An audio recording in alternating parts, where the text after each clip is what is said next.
Story from Mpumalanga, where a family of 4 is trapped in a car that fell off a cliff. Rescue operations are underway. The accident happened at 12 noon and the family has been trapped in the car ever since. For more on this, we're now joined by our reporter Sibongile Mkani-Mpolweni, who's at the scene. Sibongile, thank you very much for joining us. So the accident happened at midday. Tell us what we know and what's been happening since. Yes, Peter, the accident happened at midday, we are told, by the driver. We don't know the relation of the occupants yet, the driver to the occupants. We know that the accident happened around about 12, where he said that he lost control of the vehicle because there was another oncoming vehicle which came towards his car. He lost control of the vehicle. He fell down the cliff. The car flew over the trees and fell down the cliff. There is an 11-year-old boy down there and a woman. It's 4 people that are still trapped in the car. Another thing that is happening is that right now we were told that a chopper might be coming, but the mountain, because of this area, it's mountainous and there is a lot of mist and it's gathering. So we are told that the chopper might not be coming.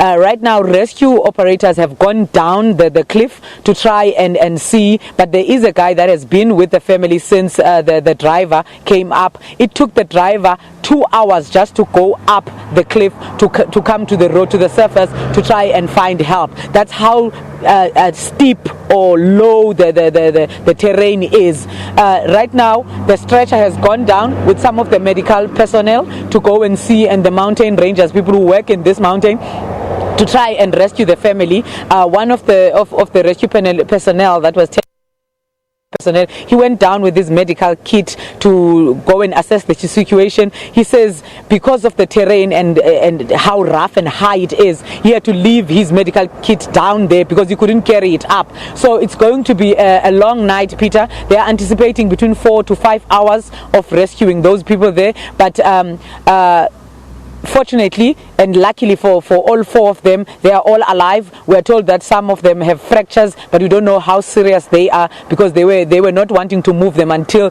the medical personnel has arrived to check on their injuries, Peter. Do you have any idea how they hope to get these people up? I mean, are they going to carry them?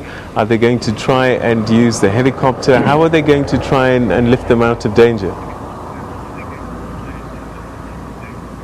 They've gone down with stretchers. They've taken down ropes as well. So there is a possibility. In fact, it's an 80% chance that they're going to carry the bodies up the mountain with the ropes and the stretchers, because the way we are seeing the mist is gathering. It's very thick. Even cars that are coming towards me as I'm standing now looking at the camera, I can't tell which car is coming. I can only see lights. That's how dense it is. My colleague Thabo Mtsweni is just going to turn for you, just to show you how this area is, the mist and the forestry as well as mountainous. As the camera is turning, we're just showing you, and there's a car approaching.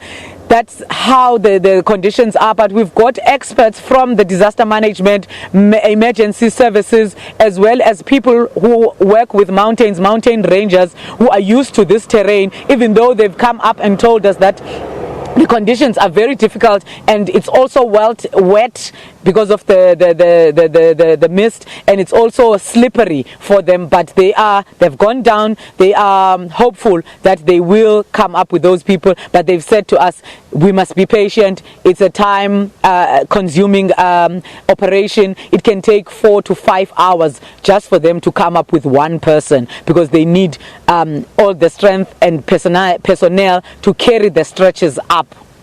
All right, Sibongile Mkani-Mpolweni, we're going to leave it there for the time being. Thanks very much for that update, and hopefully we'll try and get a further update from her. But the good news is that there are no fatalities from what potentially could have been a horrific crash there. Car falling off the cliff down a deep ravine, it seems, and it's taken the driver 2 hours just to crawl up to the top of the hill to get help, and that rescue operation is underway now. Meanwhile, the body of a woman has